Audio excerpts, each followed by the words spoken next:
The 2025 Township CX report found that township residents wouldn't compromise fast food flavor for price.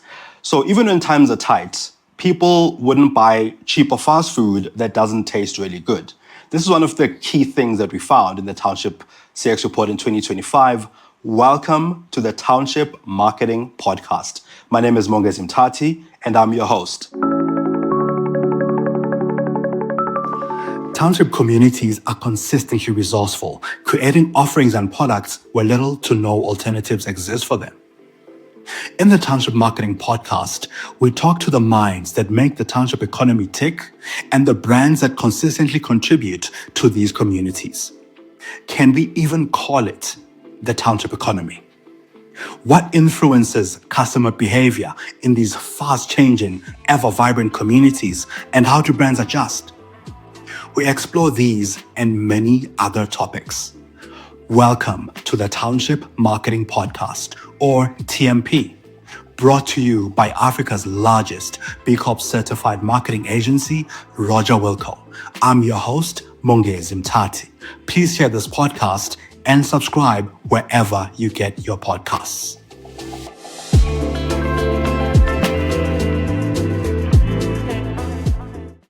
For the first time in the history, the very short history of the Township Marketing Podcast, we are in studio today. So we pulled out all the stops for this legend, a content creator, a braai nomad, and an influencer.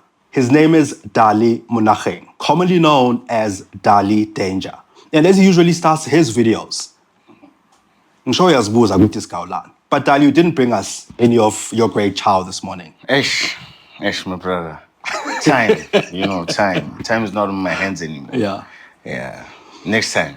For sure. Dali, we usually start our conversations with a fairly simple question about the township economy. There's a lot of debates around the township economy, whether there is such a thing, whether it exists. How would you define what the township economy is? The township economy is a real thing. It exists, and it is an ecosystem, most importantly, because it's Paza. There's a biggest Paza for the Pazas, Yes. So there's a place where the Pazas go and stock. Yeah.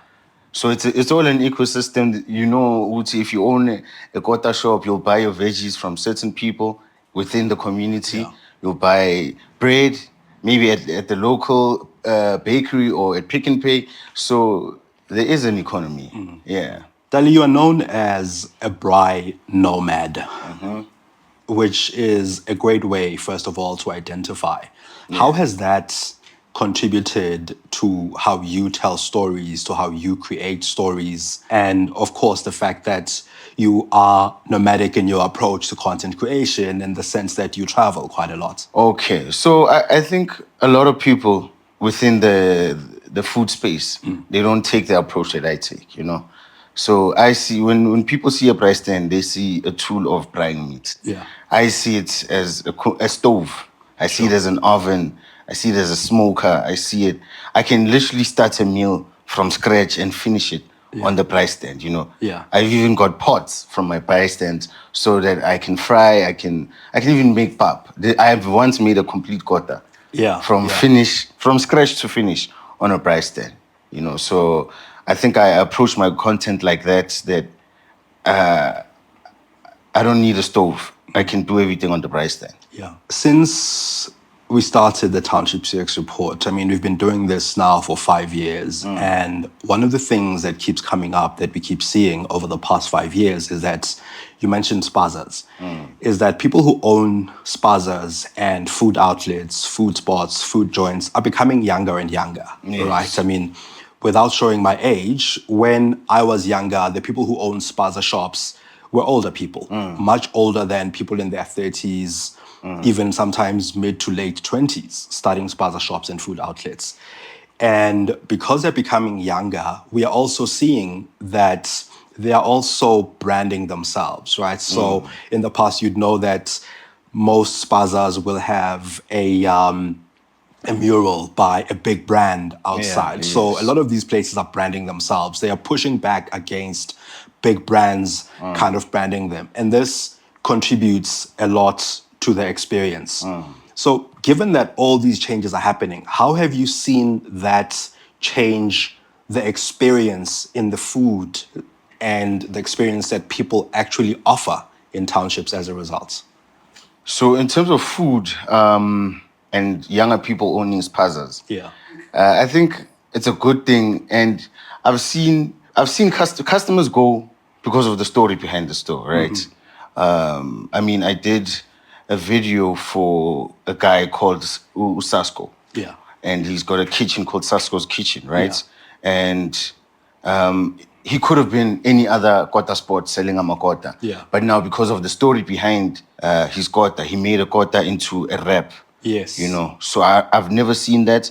I did a video for him, and it instantly went viral. So because of the story that I told behind it, that he sells kotas in a wrap. He also prioritizes beef over pork because he's allergic. Yeah. But also now that's opening him up into another markets because amakota wasikas all heavy Russian. Yeah. You know. Yeah. So now there's somebody who's giving us an alternative whereas in the past, it was either pork or nothing, or shaikota ne kanda ne cheese kuphela. Yeah. So the story behind behind what he's doing and why he's doing it attracted people. You know. That. So I think now it's all about the story and how Yes. you tell it. So those are very interesting things. In fact, I saw that video.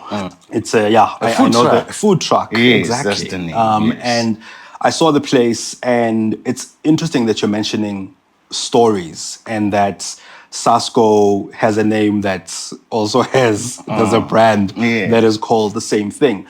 How are you finding that, besides Sasko's shop, for instance, how are you finding that these stories from township to township are spreading? They are spreading because of people like me who go on TikTok and tell the stories, you know? Yeah. TikTok is literally moving numbers like I've never seen before. Even Facebook. In fact, Facebook, all three platforms, Facebook, TikTok, and Instagram, they share the stories. The other day I saw a guy who opened a spice shop in Davidson. Yeah.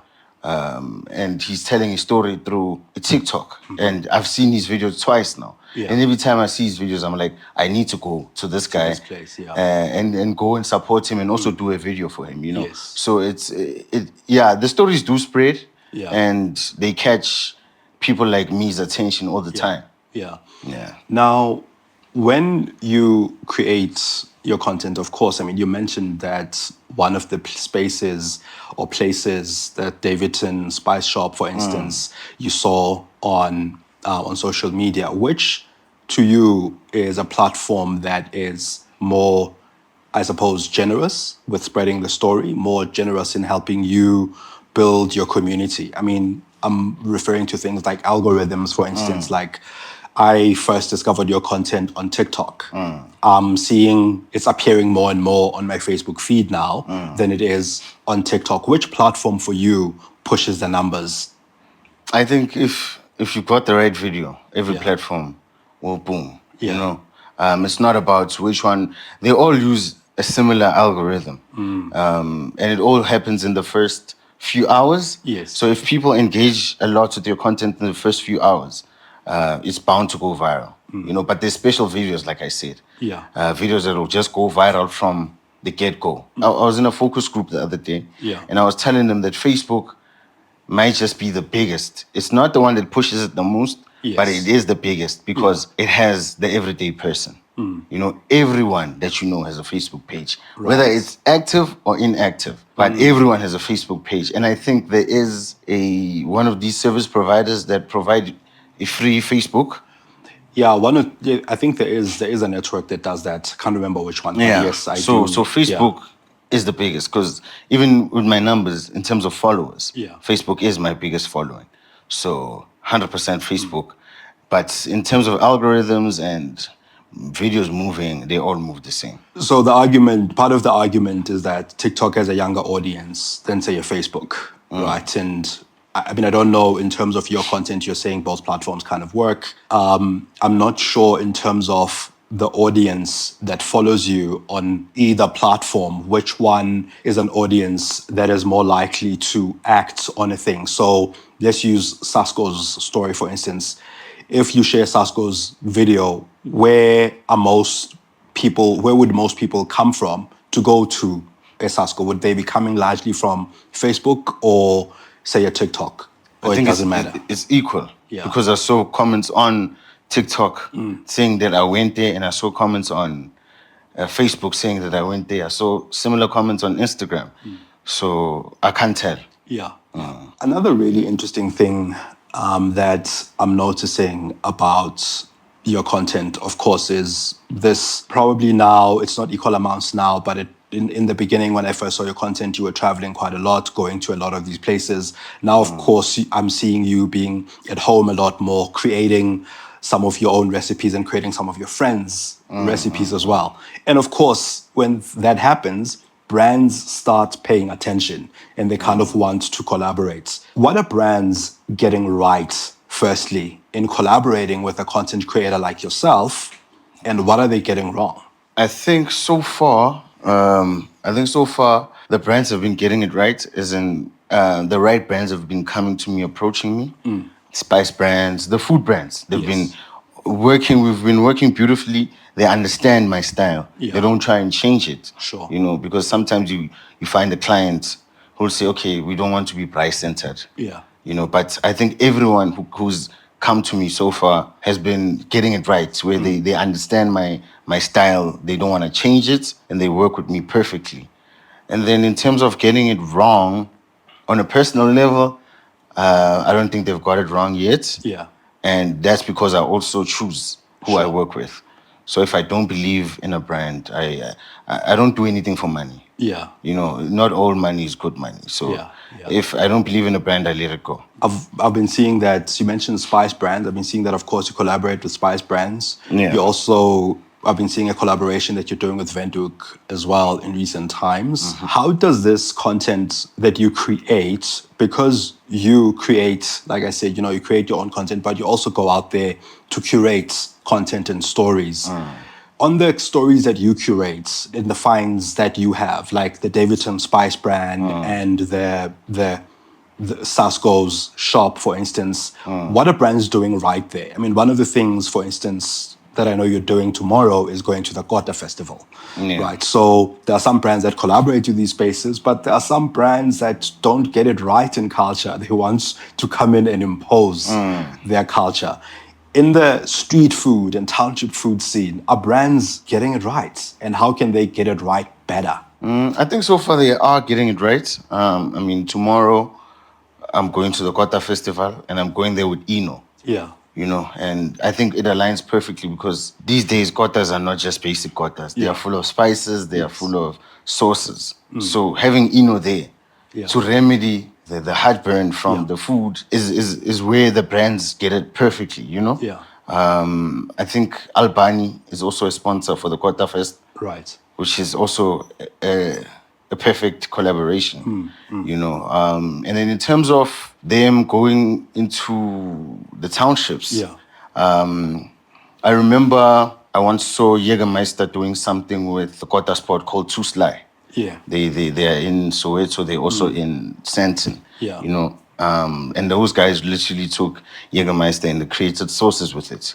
Right. So I feel like, you know, if you give people the freedom and, you know, you're not just going in for the sake of going in. Yeah. I think that's where they get it right. And you mentioned that younger people are now in charge of spazas. Yes. And also inside of agencies, there's also young people there who are also fighting for people like me, saying, no, guys, why are you putting Dali on a campaign like this, you know? Yes. So I think we are in a safe space now. We've had, like, when I say we, I mean the creators and also the people in the digital, in the behind the scenes. Yes. We've now created a lane where we're doing collaborations that don't feel too much like ads. Yes. You know. Yes. So yeah. I mean, I like what you said there, this idea of giving people the freedom to create and the freedom to create as they would, because when you mentioned Jägermeister and you mentioned I got the spot, for me, I didn't see the connection immediately. But the use in sources and the versatility of a brand and product is also an interesting one as well. In terms of finding the places that you find, right? Going back to the earlier part of our conversation about spice brand from Davidson that you discovered on Facebook or something like that. How do you discover some of these places? Is it because you travel a lot and as a result you see them and find them, or is it community recommendations like people in the comments saying go here, go there? How do you discover some of these hidden gems? Yeah, it's a bit of both. I travel, but I also stumble upon them on TikTok. Like I was in Lesotho last weekend, and before I left, I asked what are the spots I can Yeah. visit in Lesotho, and people gave me recommendations, and I went and shot there. So it's a bit of both.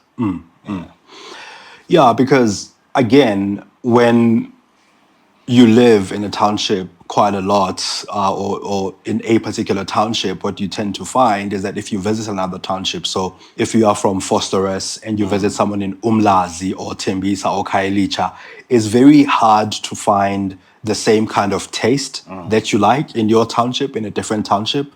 And of course, that's where the social media and the content that you create really contributes quite a lot. How have you seen that change how people discover places in townships, especially the fast food places? How do they discover them now?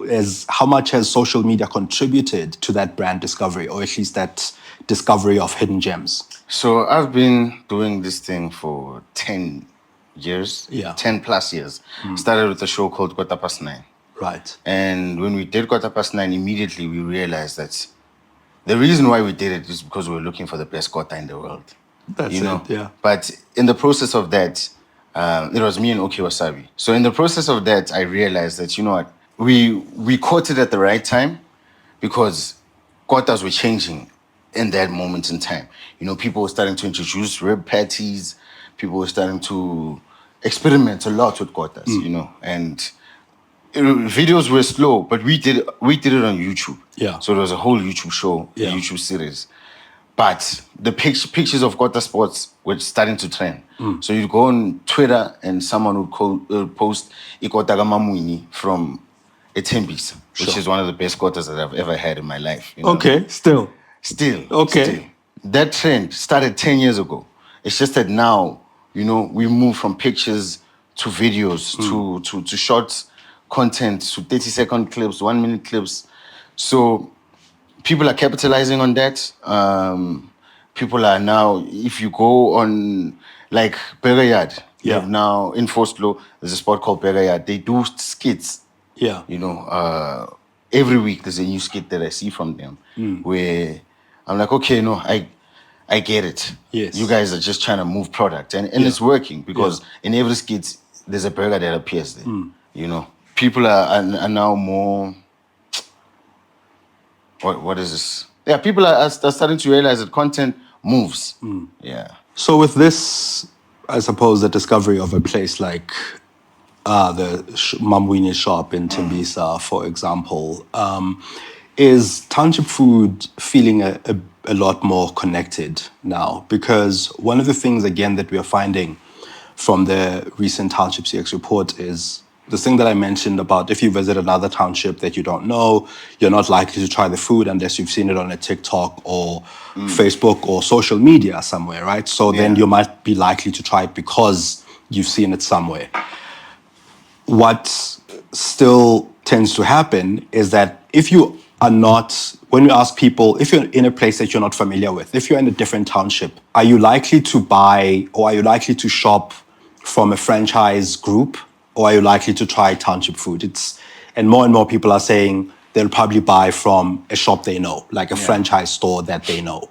But you are saying, of course, that this discovery of content on social media is changing that.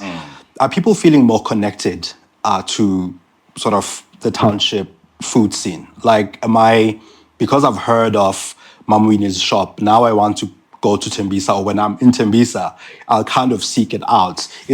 Are you seeing that it's driving that kind of behavior?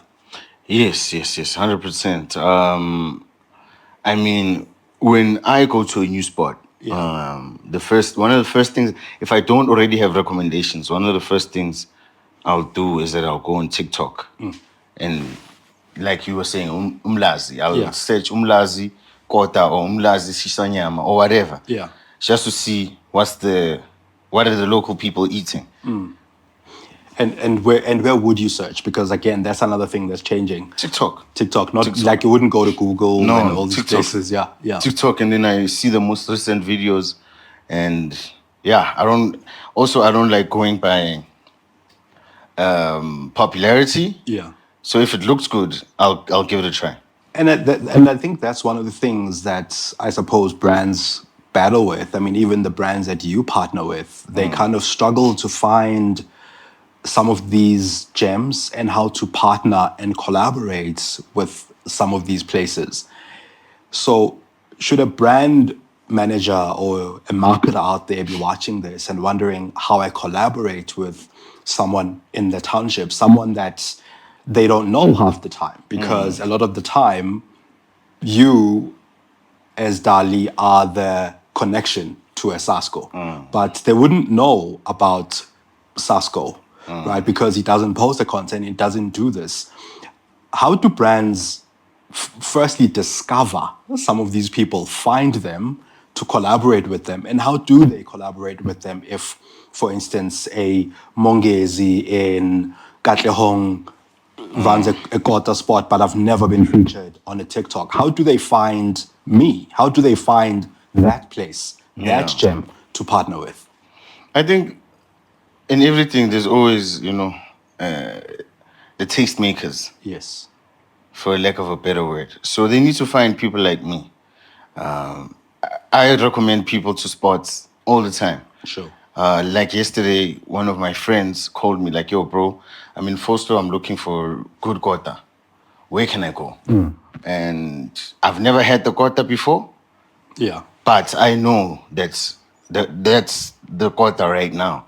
Yeah. So I directed them to a place, and every time I direct people to that specific spot, even though I've never had it, I know that the feedback will always be great, Yeah. So I think they need people like me, the people that know what's going on in the ground, people with insight. If they can find a me in every hood, sure. a Dali from Foslo, one from Soweto, one from, I think that would be great, because I can literally connect anyone with the right person. Yes.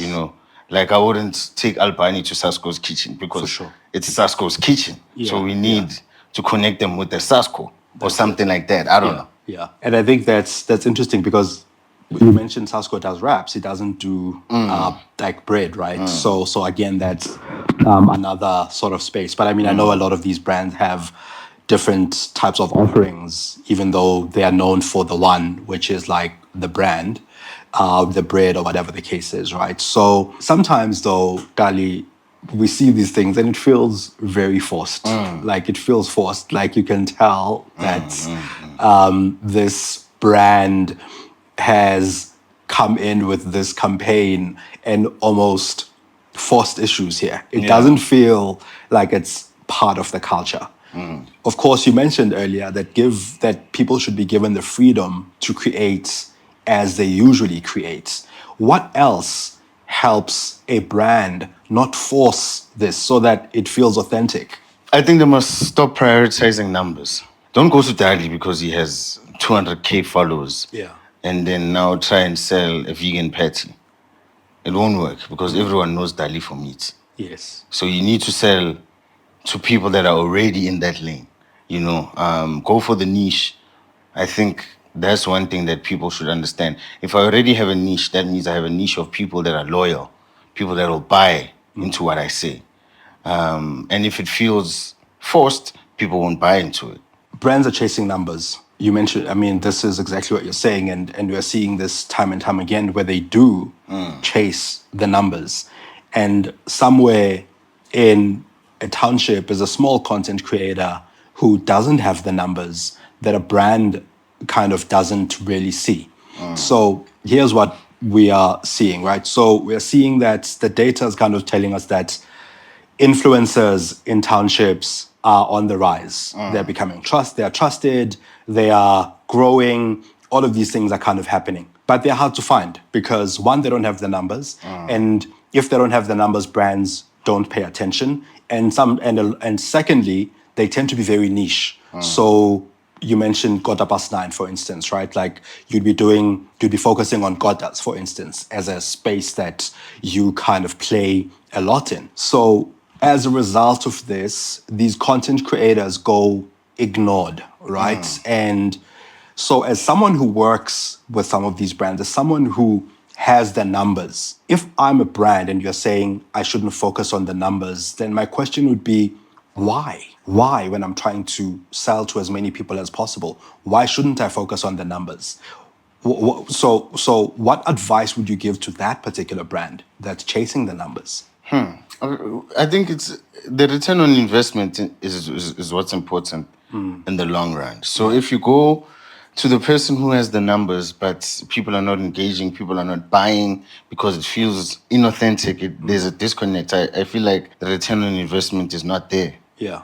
So I'd rather sell to 5,000 people that are actually going to buy than to 1 million people that are Not engaged. Yeah. that are not engaged, you know? And to that smaller content creator who is in the township, probably has a phone that they use for content, what would you say to them about finding these collaborations and about building their name? I feel like first and foremost, and which is something that I do a lot, collaborate across, not up.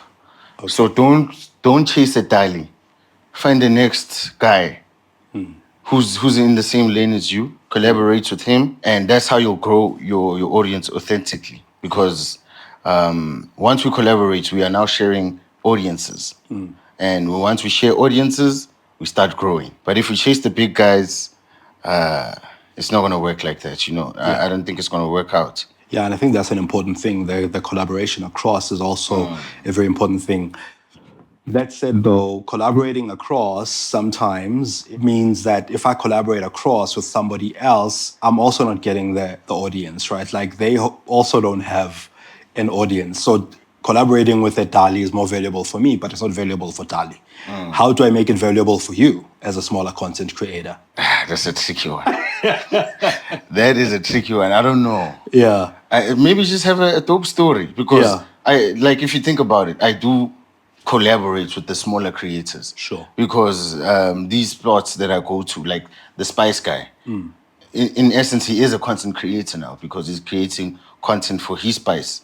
I get it. And now that I've noticed him, I'm going to go and do something with him. You know, so I always say to people that are coming to me saying, "Yo, Dali, I want to start making content. I want to do 1, 2, and 3. Yeah. I want to start a quota sport." That's one thing that I always get in my comments, in my inbox, is that, "Bro, I'm opening a food joint. I'm planning on." Yes. I can't help you if you are still planning. Yeah. I cannot help you if you are still waiting to buy a camera to shoot content.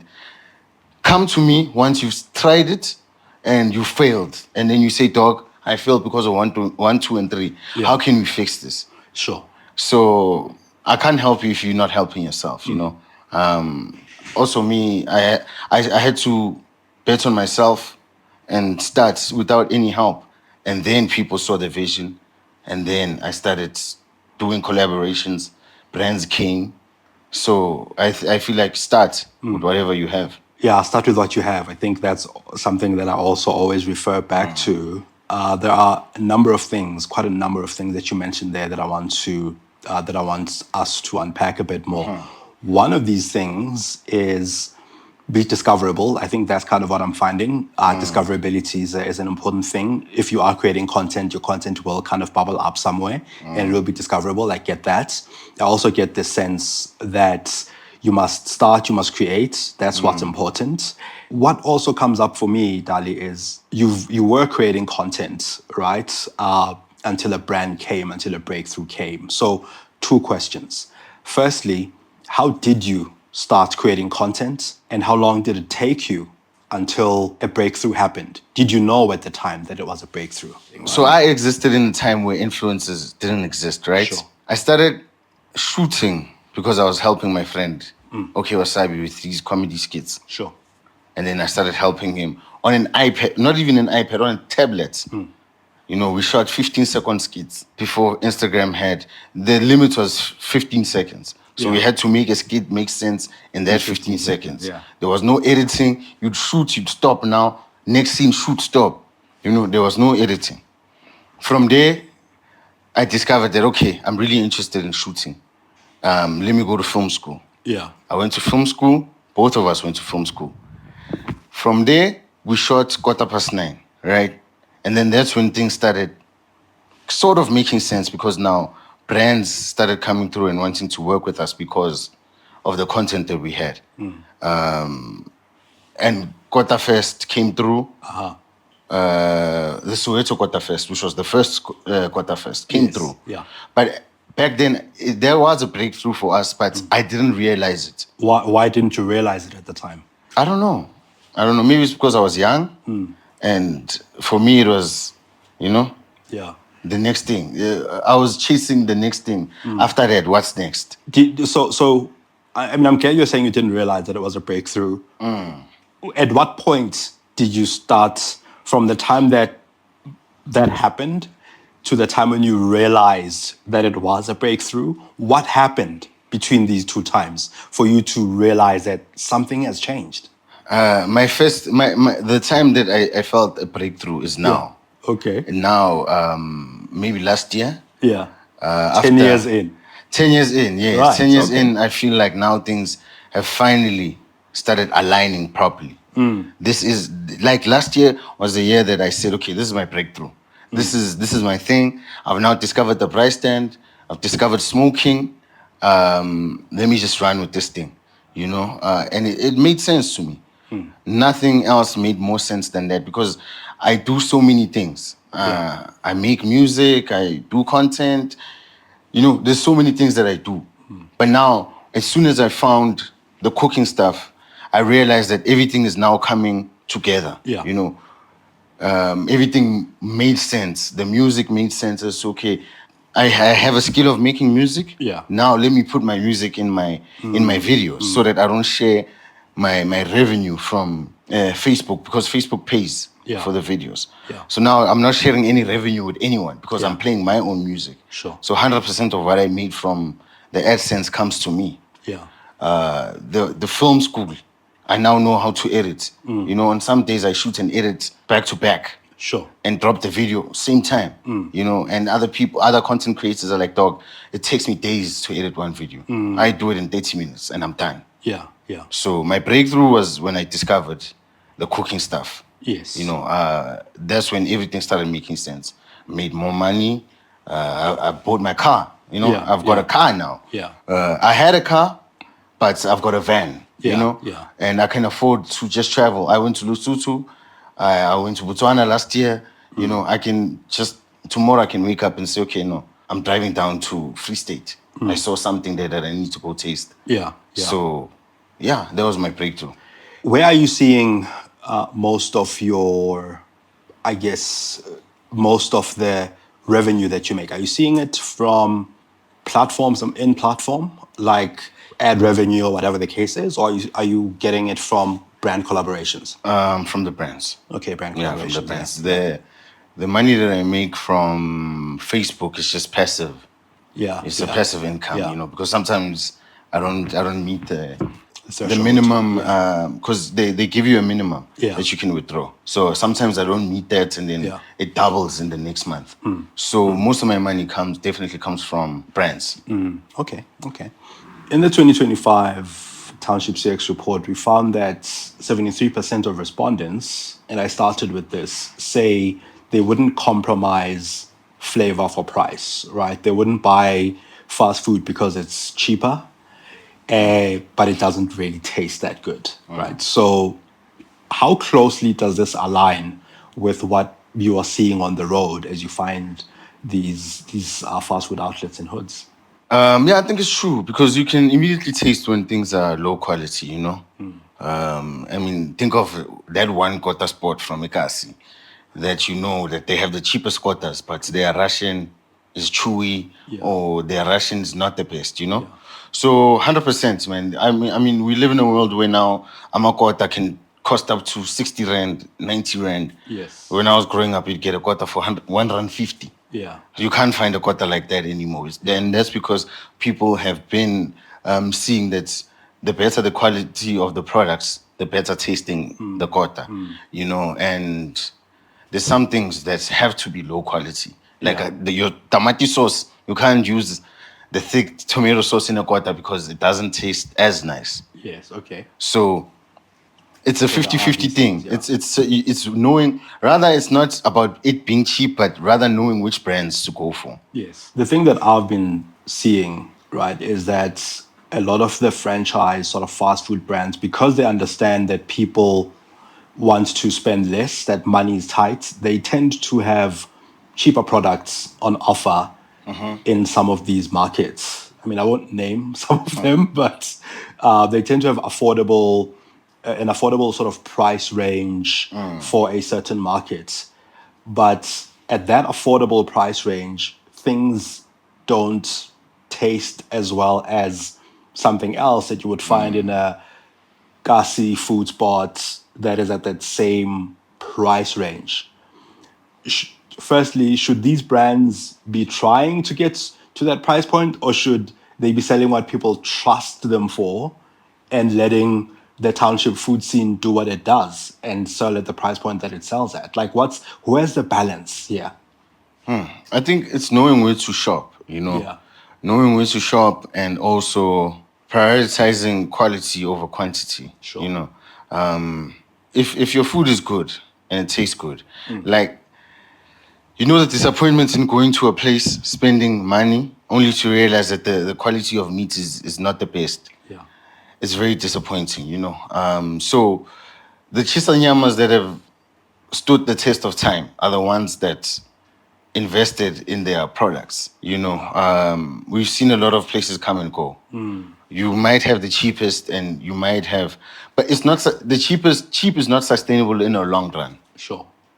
I think we've all experienced that. Buying a screen protector is a 50 rand. It seems like a good idea Yes. the first 2 weeks. Yeah. But on week 3, you realize why it was 50 rand. Yes. Buying cheap is actually expensive in the long run. Yeah, that's a very important point. Buying cheap is expensive. And I think sometimes some of these brands are trying to win over an audience. They're trying to win over a market with a product that is kind of affordable, but sometimes it doesn't stand up to the taste. So rather invest, and instead of trying to kind of look and be cheap in those spaces. Yeah. I think this mention of quality brings something else up for me, and it's this idea of, why does one fast food outlet make it when another one fails? Like, how do people firstly choose where to go? Is it a popularity thing? Is it a quality thing? Is it a balance of the two? Because we've seen very popular places go. We've seen very popular places over time become less popular but still sustainable. How do people choose which outlets to buy from and support over time? I think when you open a new spot anywhere, people are always intrigued as to what is this? What do they sell? But the experience, the story, your staff, the how you treat people coming in, the customers, it's about building a community. And if you don't know how to build a community, if you're talented as a chef but you don't know how to speak to people, I feel like you must build a team and let people play certain roles. So building a community is the most important thing. And obviously your marketing, but if you have community, they'll market it for you. I've also been finding that when you build this community, of course, the brands kind of come in. Some brands are right, some brands aren't. Are you seeing that when you go into these places, there are products, brands, pack sizes that are just right for the market, that just work in the market? Because if you buy a kota, you want to buy a kota and a drink. But sometimes the drink is too big for the kota that you're buying. And you're not going to do that. And in some places, you get there and they don't have fruit juices, for example. And of course, this opens up opportunities. Are brands aware of these opportunities in the spaces that you're going? Are you finding that brands see the opportunity and respond to the market based on that opportunity, like having the right drink size for the kota that I'm buying, having the right offering for whatever it is that I'm buying at a Shisanyama or wherever it is that I'm having an experience? Are they meeting the demand? I don't think so. I don't think there's someone who from a beverage company Yeah. who will go into the township and say, okay, no, let's, instead of giving them the big can, let's Yeah. stick to the small ones. Yeah. Because, there's a balance. I don't think there's people that are there advising shop owners, Yes. So now it's all up, it's the responsibility is left to the shop owner to say, okay, let me sell bodies with my quotas. Yeah. So I think there's a gap missing there. But the alcohol brands, they are the ones that are actually in the townships doing the research, seeing if Amatampi work here, Amakan work here, or so they are always the ones that are testing these things out. And I feel like other beverage companies should learn from them. Yeah, because Yes. they try. Coca-Cola tried with the reusable bottles, Yes. Yeah. because they also did the 2 liters are now reusable bottles. Okay. They also have the 1.25, Yeah. and that's dope. So now they need to find a way to now cater a can Yes. and the bodies towards the Yeah, the food, the food. Yeah. I've in some instances I've kind of seen it. It's just I see it advertised, but I don't see it when I'm trying to buy. So I would see an ad, for instance, that says this cool drink, you get this cool drink with this gota. But then I buy the gota and the cool drink isn't there. It doesn't come with it. They don't have it in stock or whatever it is. But the brand has put up an ad in that place. So sometimes, to your point, I think they do it, but they don't sometimes maybe don't pay enough attention to it. And this, In an instance like that, you'll find that it was a campaign. Yes. Maybe it ran for a month. So now, why are they not taking that poster out? Yes. Yeah. So I think also when these brands go to Amaspaza and put up murals and put up ama posters, they must regularly maintain them that like they would any other billboard. Yeah. So I think that's also a gap that needs to be filled. Yeah. Dali, in closing, we're finding that in the food section of the report, there's a strong theme in the fact that Kasi food isn't just about eating, isn't just about food. It's about pride. It's about community. It's about identity. And as you've said, it's also about discoverability, right? And I guess this conversation that happens somewhere between social media and where people are in person, right? So there's definitely that we are kind of seeing.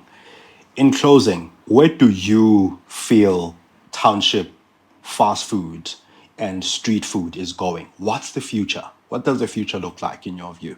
I think fine dining will one day make its way to the townships. Yeah. There is a guy who's already doing that in Davidson. So I think it will spread out. Fast foods will start franchising. Sure. As we've seen them, I mean, there's you'll find Uguti Ikona Ikota Sport, Mhlambe Mongezi's Kotas. Yeah. It's in Foslo. Yeah. Over time, you'll see it opening in Ekatleho, in Soweto. So I feel like more of these spots will start franchising. We've seen brands successfully do that. So in the next 10 years, we're going to see a lot more franchises, and we also going to see people making a lot of money from these puzzles. Yeah. Yeah. Yeah, and I think the thing you mentioned about Tuslai being in, I think you said Soweto and Santon, that's also an interesting sort of pollination of the brand. Dali, thank you so much. And I think out of that, I mean, there's a lot.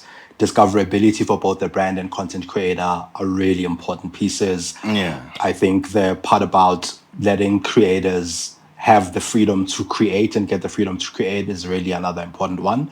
Investing in your product, investing in your brand is another important one. For brands, pay attention when you run a campaign, that when a campaign ends, you are clear that it's ended and you go back and clear up where you've put up posters. And with that, thank you for watching. Thank you for listening to the Township Marketing Podcast. Go download the reports. Dali has a comment in the report that he left about the importance, the significance of social media, especially TikTok, in spreading the Township food experience. And for brands, when you get in there, let the people who create, give them a little bit more freedom, have a lot more confidence in what they are creating. This is the Township Marketing Podcast. Thank you for joining us. The Township Marketing Podcast is brought to you by Roger Wilco, the creators of both the Township Marketing Podcast and the Township CX Report, which we've been talking about this whole time. If you want to download the Township CX Report, which I recommend you do, check the link in the description below, and remember to subscribe to the Township Marketing Podcast.